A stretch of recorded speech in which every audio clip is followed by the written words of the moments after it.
his pride, he decided he wanted to be God. That was that, yeah. And so, like the Adam, so moving forward, Adam and Eve eating the tree, there was evil already existed, but not in the world, just in hell, No, he wasn't. He was just cast from heaven. Doesn't say that he was cast to hell. He was just out of heaven. Yes, evil existed. It was out there.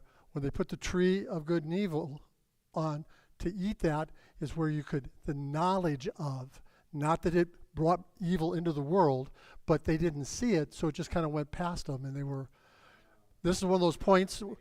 Yeah, it could have been there, and the tree let them see it, because one of the first things that happened after they ate the apple is what?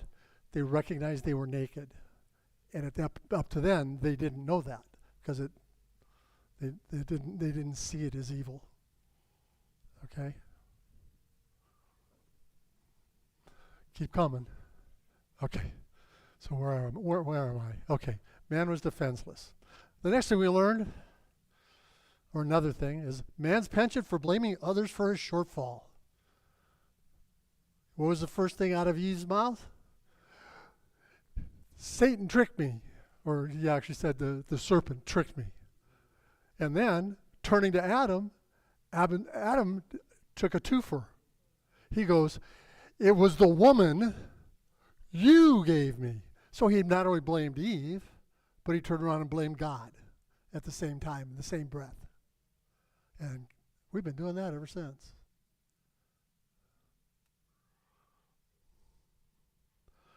The other thing we learned, consequences for not following the rules. That when you don't follow the rules, we gave it the term sin, that there are consequences for it. You might be sorry. Adam and Eve certainly were, but there are consequences. And in their case, the consequence was we lost paradise on earth. Pretty heavy penalty for sin.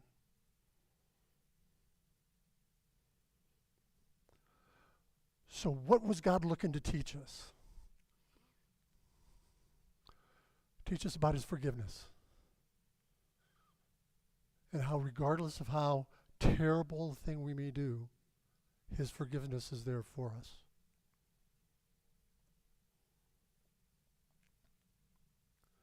He wanted to teach us about redemption. Regardless of how far in the pit you might go, he's always got his hand out and he can pull you out of it. You have to help. And when I say help, that's in quotes. You have to make yourself available to him. He won't just reach out and pluck you. You have to say, I give it up, come and get me.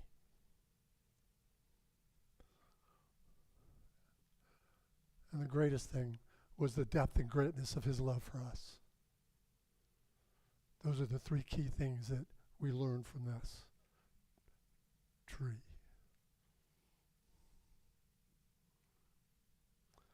So now we go back to the question that spurred this. Why? Why the tree of knowledge? Well, with sin already established, God needed, what, Sam?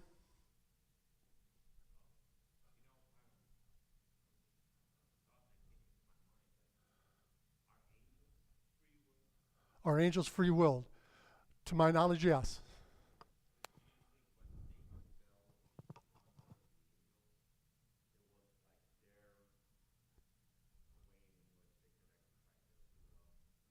He took a grip of them with him, but I don't remember what the description was. Ian? So the theology on angels is kind of odd. Actually, I'm actually going to Catholic Church for this one, believe it or not.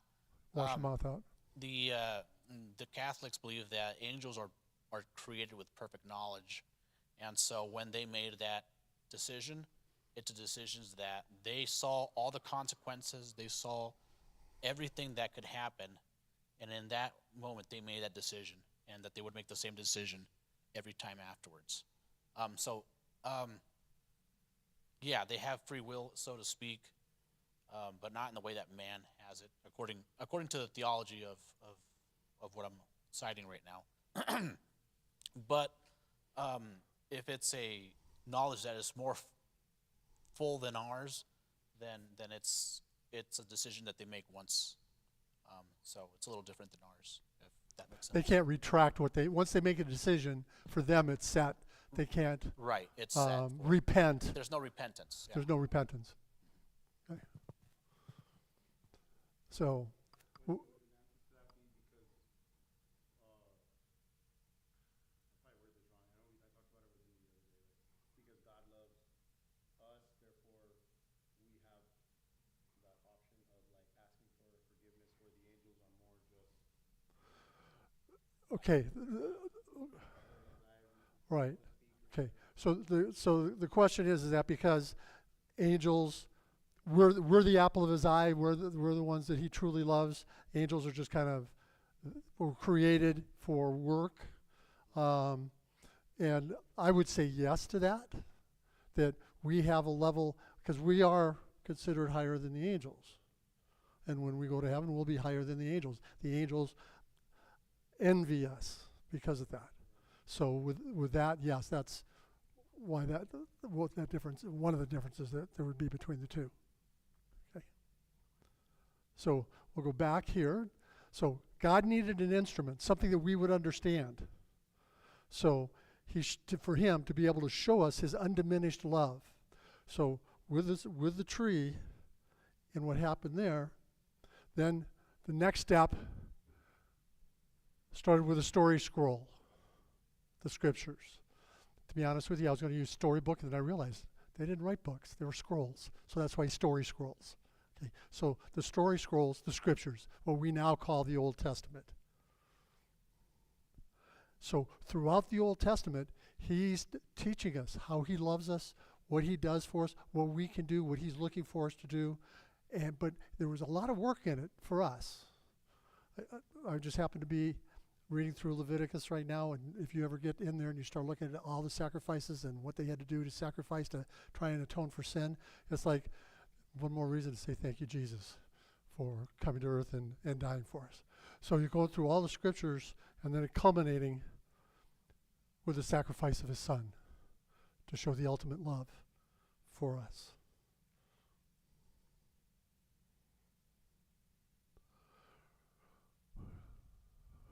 So, we know about sin and the consequences now. This is what we've learned. And we know the stories. Now the story scrolls is called the Bible, because now we have the Old Testament and the New Testament in there that tells us what happened when Christ was on earth. So we've been shown for the forgiveness of God. We've seen the redemption, what it cost, and the redemption that was followed through. So now we have knowledge of the depth of God's love. We have knowledge of it. We have no understanding of it. It is way beyond our ability to comprehend. We can try, and people keep trying, but don't get frustrated when you think, I can't get there. It's all right. None of us do. You just keep trying. He'll get you there. But now, it's up to us through faith in Jesus to get back to paradise. And that paradise is heaven. We have all the tools we need now, but the key is our faith in Jesus. And that's why we have the tree of the knowledge of good and evil, so we could do this whole thing. And once again, for those of you that weren't here, this is my interpretation. I didn't pull this from anybody, so you can't blame. If you find something that's wrong, the only one you can blame is me. But that's what when that question came up a couple weeks ago, I don't think that got answered well enough. So this is what I came up with. So hopefully that helped. Now on to the next questions. The easier questions. When did the Catholic Church emerge as the dominant church and establish itself as the one true church? Well, the founding of the Christian church, which at the origin was the Catholic Church, okay, and that was about 35, the year of AD 35. Jesus was crucified, depending on who you talk to, between AD 29 and AD 33.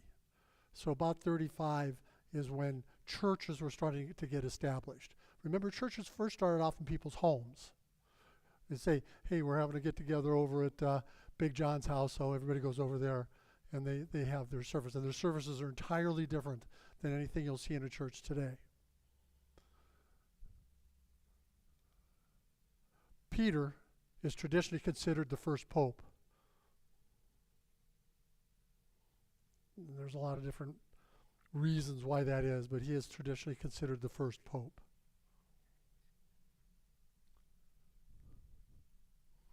Ignatius of Antioch is traditionally considered the first major witness about the primacy of Rome. In other words, he's the first one that really claimed that Rome is the center of Catholicism. But at this point, it was still just called Christianity. Catholicism didn't exist yet in the way we use it today. And just bear with me, I'll get to it in a minute.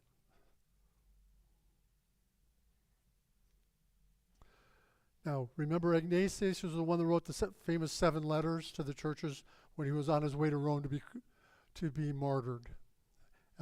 He did not mention the Bishop of Rome.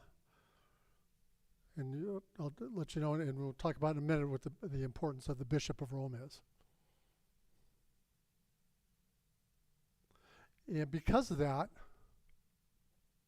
many historians and theologians believe that the monoepiscopal structure, meaning a diocese, an area run by one bishop, did not actually come to Rome until Pius I, and he reigned from 142 to 155. He was a pope. But they didn't, that structure, that the way that the precursor to the way the Catholic Church is right now, really didn't start until Pius I.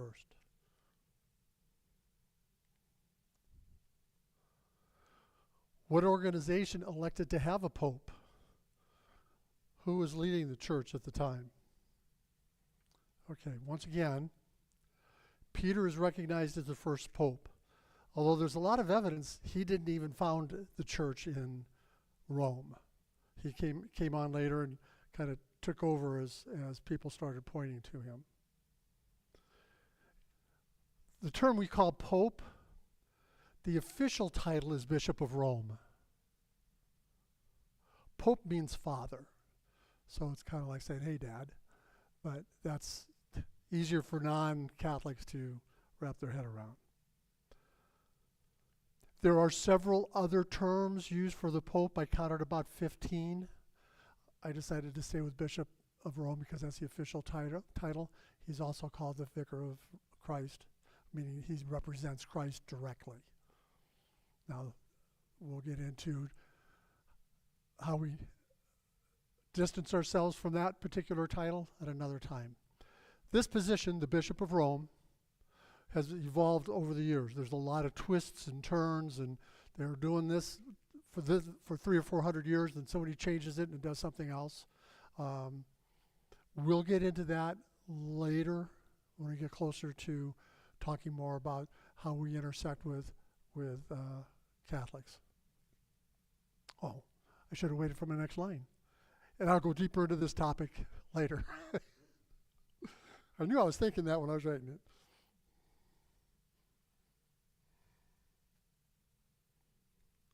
Next question. First off, can I move on to the next question? Are we good? Okay. Romans persecuted the Christians, and the Catholic Church considers itself Christian. Yet, in the center of Rome, the Vatican dominates the city. How did that happen? Good architecture. Well, first, in 1929, Vatican City was established by the Lateran Treaty. This, by the way, was the last step to what this question about the Vatican taking up so much space in Rome. This was the last step of it, as you'll find as I go back in time. But in 1929 is what established Vatican City. And it's basically a country unto itself. Okay? The Italians do not have any jurisdiction in Vatican City. He has his own army. Actually, I think it's just called a guard, Swiss Guard.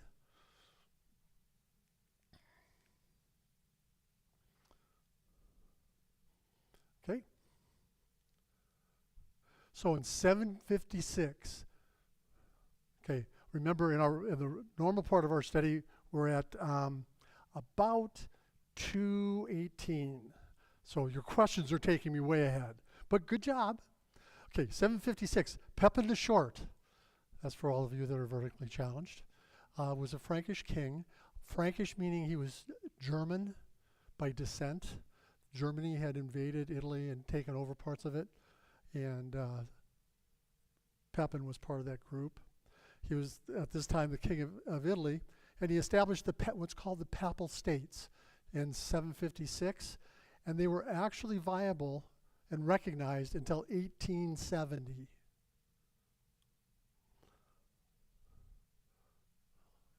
Yeah, 1,100 years, roughly.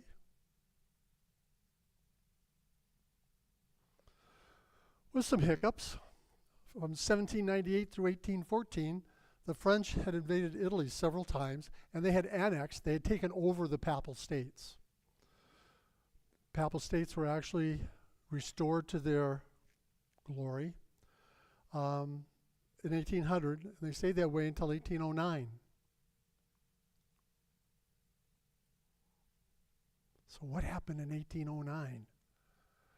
A little guy, talk about Pepin the Short, Napoleon, abolished the Pope's temporal powers. Temporal powers meaning his ability to run a government. So the Pope could still run his church, but he wasn't part of the politics anymore. By the way, for those of you, and I just found this out researching some of this stuff, Napoleon really was not short. He was about between 5'7" and 5'9", but because his horse was massive, it always makes him look short in the pictures. But he was normal for that time in life. So when someone tells you you got a Napoleon complex, they're wrong. They're wrong. Okay? So that's a short history of how the Vatican got the best real estate in Rome. There were some other things that happened, and we'll get to those as far as when being taken over by the Visigoths and so on. Okay. So when was the split between the Catholic Church and true Christianity?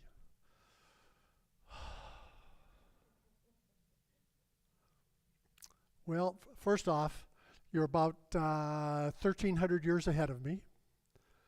And the Catholics will all tell you to flip those two words, which is actually closer to the truth.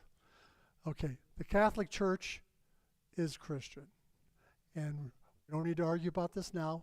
We'll have the discussion, and I'll present my proofs of it later on. And I'll just sidestep here a little bit.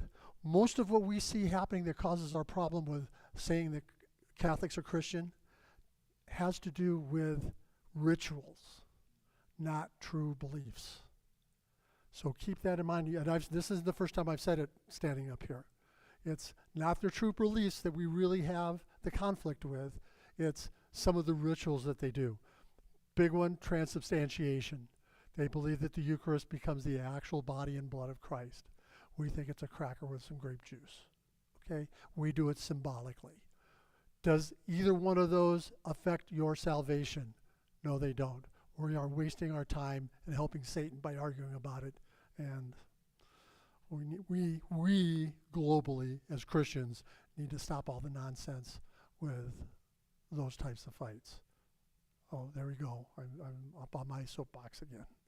So, but technically, the Catholic Church, I just said that.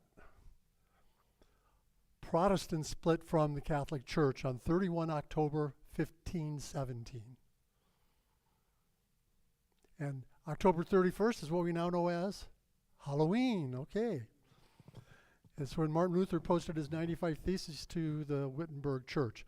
We will get there in 1,200 years. So don't be anxious on me. Ian. there's also the schism of the church from the west and the east that's split. So Right. there's like, it's not like one demarcation, No. right? It's a series of splits and But schisms. But on that one, and based on the way this question was worded, that's why I jumped to there, because the split east and west. And keep in mind, and we'll go much deeper into this when we get to Martin Luther and the Reformation. Martin Luther did not put those theses up there to break off from the Catholic Church. He was not looking to leave. As a matter of fact, he does a lot of writing that supports beliefs of the Catholic Church. But there were certain things that he just found aberrant and needed change. But as happens most of the time, those in power say, we're not changing anything, and you're the Baptist, you're the heretic. So hence, we went through the Reformation. Yes, Sebastian? So if they say, you Christian, and they say, no, I'm Catholic, they're saying the same thing? They're having the same issue of not understanding that we're all Christians. And later, when we get into what the our belief systems are, you'll see we're so much closer than we are apart that the arguments and fights we have primarily is about power and influence. You're familiar with the Apostles' Creed. That came from the Catholic Church. And yet, I believe in God the Father. Please, you go through that thing. Don't trip over where it says we believe in the Holy Catholic Church. Catholic means universal, not the Roman Catholic Church as we use it today. So if you make that universal, I don't think there's anything in that creed that you could argue with. Which one's the denomination of which one? Okay, Catholics were there first.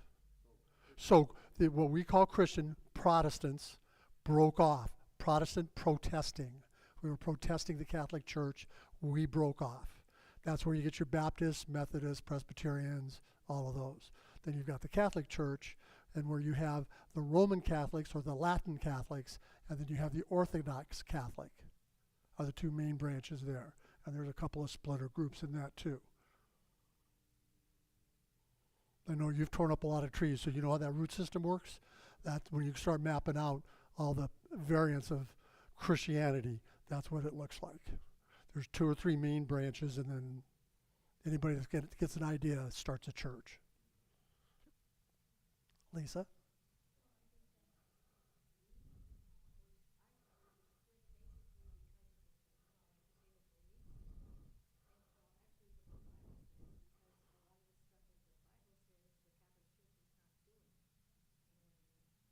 Okay. The question was that the thought was that the split in the church happened because of not following the Bible the way it's written. Okay. That's a yes and no answer. The bigger issue, as we'll get to it, is not really what the Bible says, because if you match up Genesis and Genesis, it's just like going King James Version versus the NLT version. You're going to get words and sentences that are different, but the concepts are all the same as with the Catholic Bible. They have a couple more books in there, but that's a discussion for later. Okay, that's a discussion for later. And now I lost where I was going with that. Oh, I know what. I'm sorry, didn't mean to cut you off. So the breaks came because of administrative things. Yes, as the war started with Huss and Calvin and Luther, there were ideas about interpreting of the Bible that was different than the way the Catholics did. And part of what caused the problem there is the Catholics developed the catechism, or what they call the magisterium, that they put their magisterium on the same level as the Bible. And we're going, no, how can you do that? So we said, we're not doing this, we're moving on. But that's where a lot of the conflict comes in, because they've got one of their theologians in the past said, no, this is what this means. And they say, okay, that sounds good, we'll go ahead and follow that. And our guy says, no, that's not what it means. So I'm a Calvinist. Oh, no, I'm a Lutheran. So it's flavors of the same thing. But the key points are belief in Jesus Christ and everything that surrounds that gets us into heaven. And they believe that same thing. I brought it up about a month and a half ago that the Pope said, Jesus Christ is who you need for salvation, not Mary. And he didn't vacillate. This is the way it is. Who in here doesn't believe that? So again, what got in the way of all of this? Humans. Or as he said in Ferngully, humans. Okay? We touch anything, we mess it up. And that's what's happened. So we've got our fingers in it. Somebody says, I believe this. How many heresies have we been through already? And that was in less than 100 years after Jesus was crucified. And, we've gone through, 30 of them? And there's more. So that's what causes eventually causes the issues.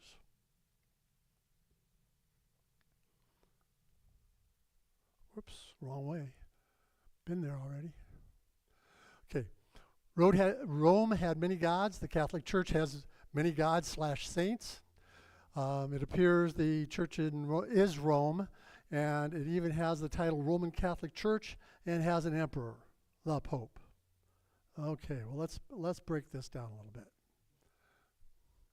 Catholics have only one God, and as an identifier, it's the God of Abraham, Isaac, and Jacob. Anybody else have that same God? That would be me. And I would hope everybody else's hand goes up in this room. Okay? Saints are not deity. They are not gods. They can do nothing for you other than the thought process is, it's like, Daddy's not doing what I want to, so I'm going to go to Mommy and ask her to go talk to Daddy for me.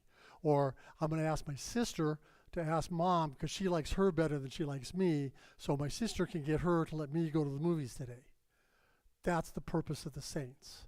Now, they assign them, St. Jude is the saint of impossible situations. Okay? So St. Christopher, the saint for protection through travels. Okay? Does that affect your salvation? No. No. If they do, that's a human being. They don't worship them. Not if they are following the edicts of the Catholic Church. I think Now, hold on one second, Ian. I have been told that, especially with Mexican Catholics, they do deify Mary. That is not the teachings of the Catholic Church. While I'm up here, I have to talk about the teachings of the Catholic Church. Okay? Now, how it gets applied, that is church to church. That's true in Protestantism. We go from church to church. We're here Sunday in this church. The next week, we go to a Calvary Chapel in L.A., go to the one up at June Lake, go to the one in Lancaster. And they're all different. We have structural things that are similar, but they are still different. So why not? No. I'm not comparing it to a deity. I'm not comparing it to a deity. What I am telling you to, a Mexican deity. No. Oh, you guys, stop beating on me here. Okay. No, what I'm saying is that the buildings are different because of the people that are in them. So the Catholic Church does not deify the saints. They canonize them. They don't deify them. People and I certainly understand why the Spaniard, wasn't it in Spain, Lady of Fatima? I certainly understand why they would be all over that. Is it right? I don't know. I wasn't there. Even I'm not that old. Okay? So, we would say, no, absolutely not. You can't do that. Okay? And I would say the same thing. But does that get in the way of their sanctification and their salvation? Does it? Hold on a second. Ian's been patient.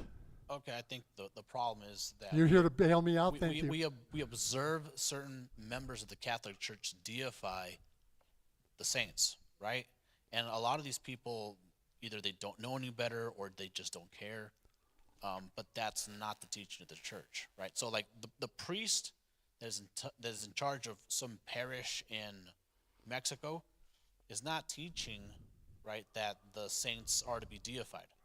That a lot of that falls on the person themselves. I'll give you an example.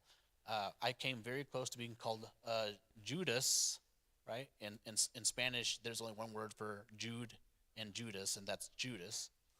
My mom wanted to go to the movies, and she says, she prays to Saint Jude. She says, if you allow me to go to the movies, I promise to call my firstborn Judas, right? So that was my mom, right? She was like 12. She wanted to go to the movies, right? That is an example, right, of a deification, right? She's appealing directly to Jude, right, who's long been dead, right, for something that she wants, okay? She prays to him, she's asking him, but that's not the teaching of the church. Does that make sense? Lisa?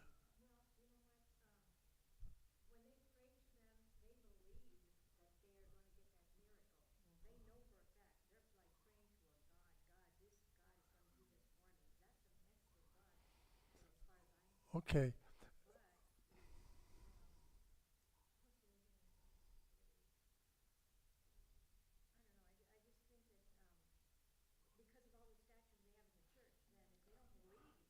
Okay, well, let me address that. Okay. I understand where you're going, but let me back up here. The statues represent the saint. I am talking to the saint to intercede for me with God. I'm not expecting the saint I know does not have any powers. I'm just telling you what I did when I was a practicing Catholic. That's what I was taught. Is we are talking to the saint, and the saint is interceding for us with God. Now, if there are some local things where others are taught, I can't account for that. And yes, I would say that's wrong, but that's not the teaching of the Catholic Church. It's the bending of the rules of the people. And we have a sort of deification among Protestants as well.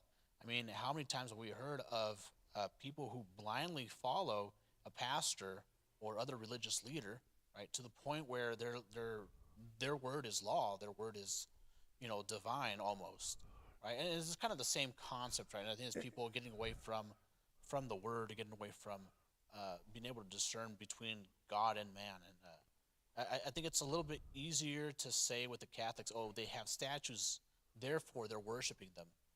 But the Catholics that I've talked to, they use what they call icons as a focal point for their prayers, right? So they'll hold the rosary or they'll hold the cross. They're not praying to the cross.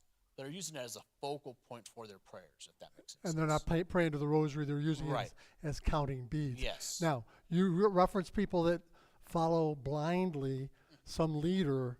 We have a name for those, and we call those cults. Well, what they're believing is an apostasy, yes. Sebastian. Well, a couple things. So with I was into the statue thing too, but you're saying so they're not literally. I mean, yes, there are so when we say you're saying the I don't want to call it real, but like the Catholic churches don't need the saints in order, or don't teach you to praise the saints in order to connect with God, but we would, and in general here in LA, because we're from this area, we've made it like a thing to pray to the saints to communicate to God. That's one. And two, with the logic of they're not, like what you were saying right now, like they're not for rosaries and all that. So I mean, can we use that with anything then? As in a sense of like, I don't know, if just anything in general then, because if that's the case, we could do that with, I don't know, Okay. anything we could think of Range. in order to connect with Okay. God. Rangers wear marching beads. So when they're out hiking, and I think, what is it, 5 clicks, and they move a bead, so they can keep track of how far they've gone. Same thing as a rosary. There's 10 Hail Marys, an Our Father, 10 Hail Marys. There's 5 sections. Okay? Do they have another significance to them? In other words, the first set is for absolution from sin. And I'm going to say yes, and they can be used for different festivities, but I can't tell you what they are off the top of my head. I'll have to dig that out of my brain later. Ian? There's also one thing that people should know regarding statues and images within the Catholic Church is that from the very beginning, they were meant as an educational tool, right? So, people weren't very literate. We take literacy for granted here. Only like the nobility and the clergy knew how to read. So, how did you teach the story of Adam and Eve? Well, you made a painting of it, or you made a stained glass window out of it, right? That had all the elements of the story, right? And so you had statues, you had paintings, different sculptures. You had engravings, tapestries, and they all served to tell the stories that the peasants were too illiterate to read. Does that make sense?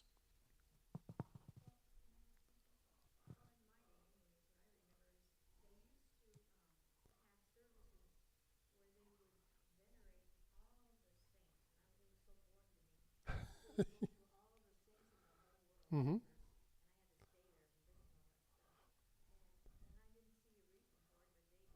Right.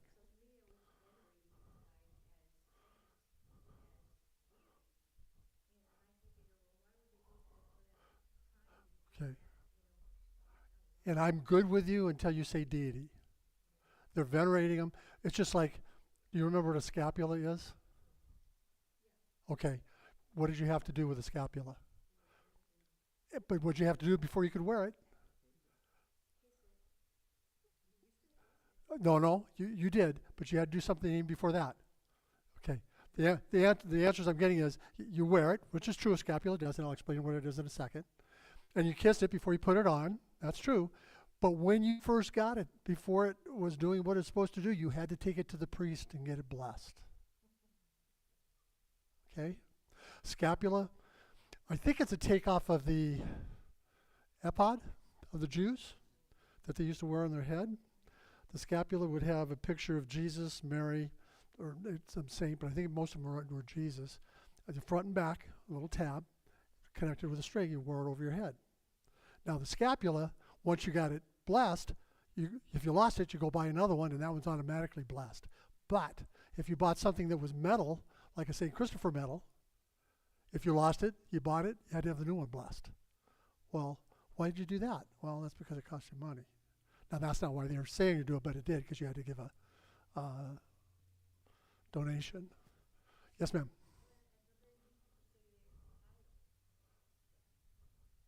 The representation of saints that they are praying to get extra help, for the lack of a better word.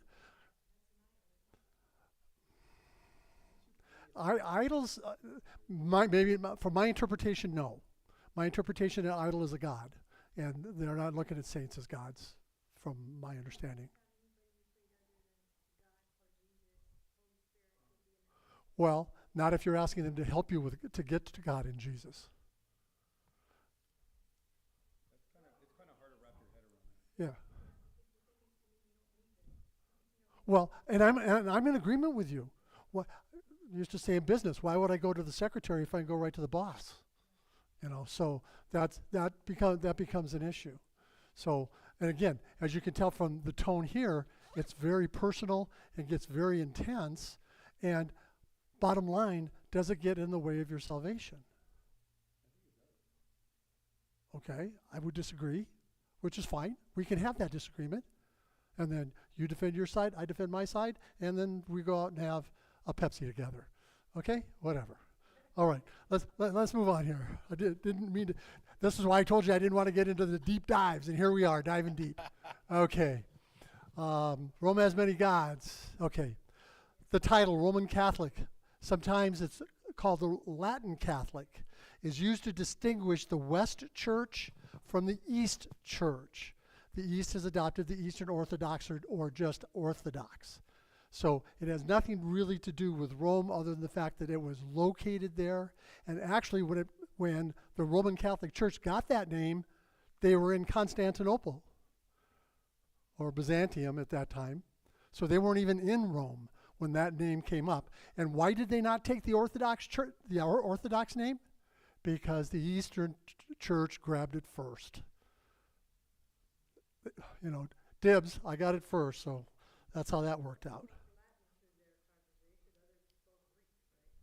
Eventually they took Greek, but Latin this isn't necessarily referring to the language as being in Italy.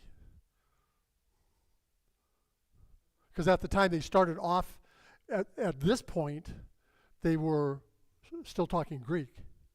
And then the Latin came in later as far as the church goes. Everything was in Greek. Latin came later.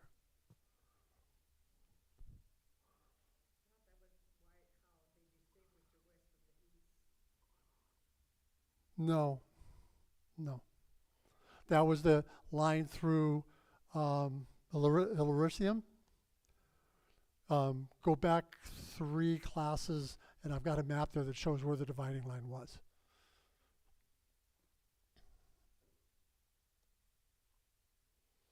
Okay. I'll wrap this up here pretty quick. Okay. The Catholic Church is not an absolute monarchy. So that means they do not have an emperor.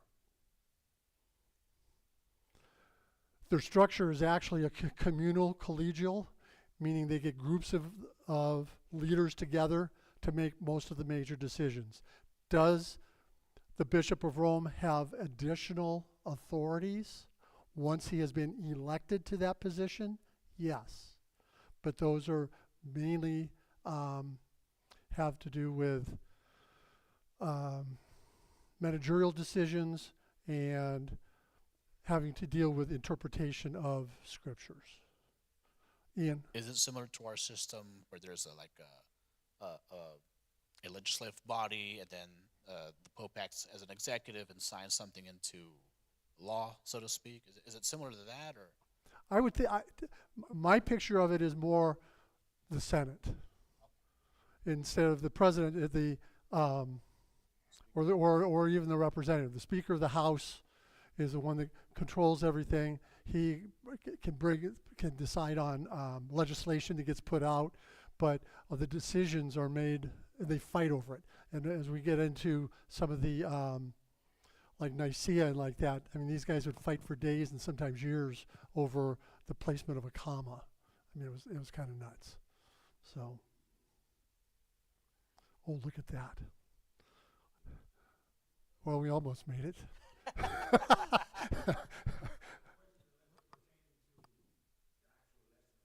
Oh no, everything we've done has been the questions. Yes, questions, and up to up to this slide that you have on the sheet I gave you. So my actual lesson we never got to.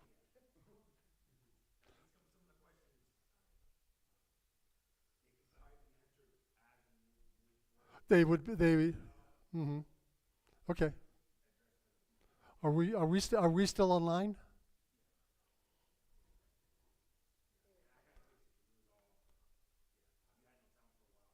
Okay. Are you going to take us offline? Let me know when we're offline.